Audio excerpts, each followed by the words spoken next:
বলিয়া বানে ধ্বংসস্তূপত পৰিণত কৰিলে চৰাইদেউ জিলাৰ হাজাৰ হাজাৰ কৃষিভূমি।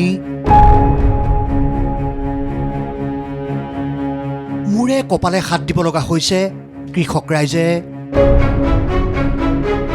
ভয়াৱহ বানৰ তাণ্ডৱত চৰাইদেউ জিলাৰ হাজাৰ হাজাৰ বিঘা কৃষিভূমি এতিয়া ধ্বংসস্তূপলৈ পৰিণত হৈছে।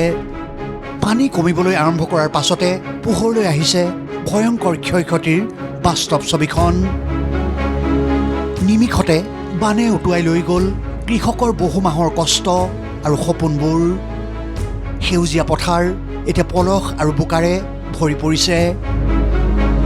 কঠীয়াবোৰো সম্পূৰ্ণভাৱে নষ্ট হৈ গ'ল। ইয়াৰ পাছতে গভীৰ অনিশ্চয়তাত ভুগিছে কৃষক ৰাইজ। আচলতে চাওক, যি দিখৌৰ বলিয়াবান আচলতে আমি কোনো কালে দেখা নাই, আমাৰ দেউতাহঁতৰ আজোককাহঁতেও দেখা নাই।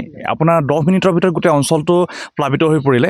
আৰু এই ক্ষেত্ৰত চৰকাৰলৈ আমি আহ্বান জনাম যে আমাৰ যিসকল কৃষক আছে, যি খাটি খোৱা লোক আছে, তেওঁলোকক যাতে আমাৰ যিখিনি ধৰি লওক কঠীয়া পৰাৰ ব্যৱস্থা আছে, সেই কঠীয়া নহ'লেও ধৰি লওক আমাৰ যিবিলাক চিট আজিকালি সিঁচিব পৰা চিট, সেইখিনিও যদি দিয়ে যথাসময়ত যদি দিয়ে আমাৰ কৃষকসকল উপকৃত হ'ব। যিহেতু আজিকালি চিটবিলাক উন্নত মানদণ্ডৰ হৈছে, যিহেতু কম সময়ত আমি অধিক উৎপাদন কৰিব পাৰোঁ। যিহেতু এতিয়া পলস পৰিলে আমাৰ সাৰ নিদিয়াকৈও হয়তো কিছুমান জেগাত চলি যাব।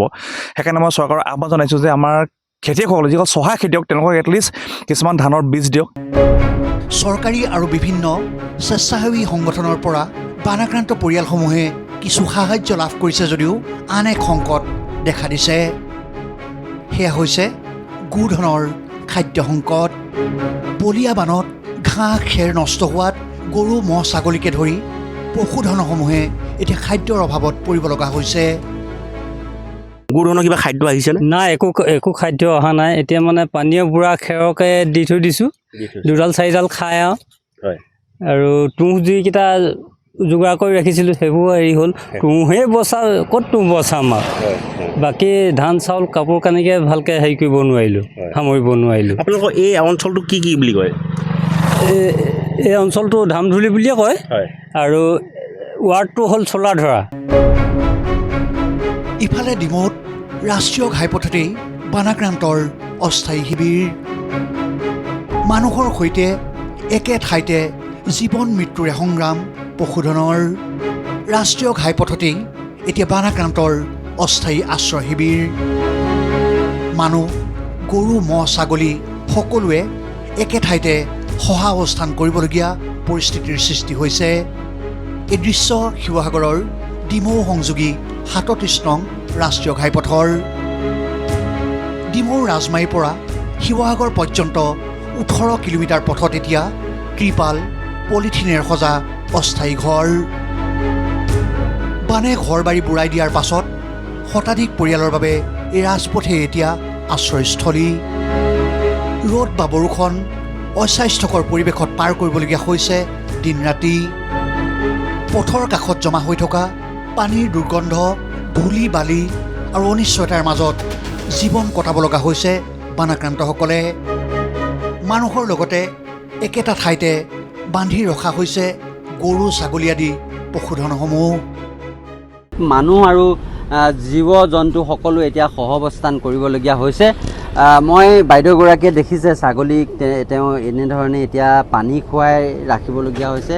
কেইটামান গছৰ পাত দিছে, য'ৰ ত'ৰ পৰা সংগ্ৰহ কৰি আনি দিছে।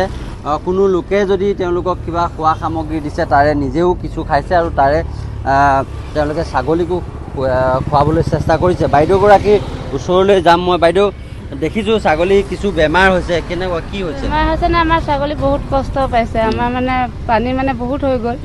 গৰু ছাগলী মানে ইয়াত আনি মানে ইমানে হেৰি হৈছে যে কালি এটা পোৱালি মৰিলে, আজি দেখিছোঁ এটা আকৌ হাগিছে।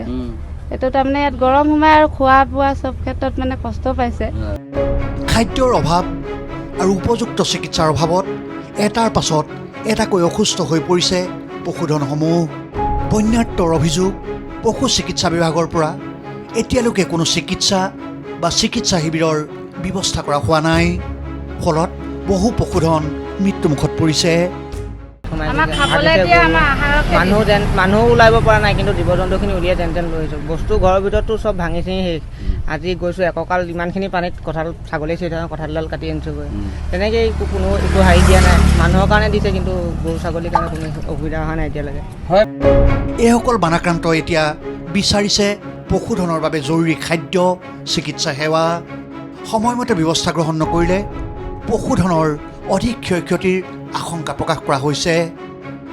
সোণাৰীৰ পৰা মৃত্যুপৰ্ণ গগৈ আৰু ডিমৌৰ পৰা গৌতম হীৰা ND24।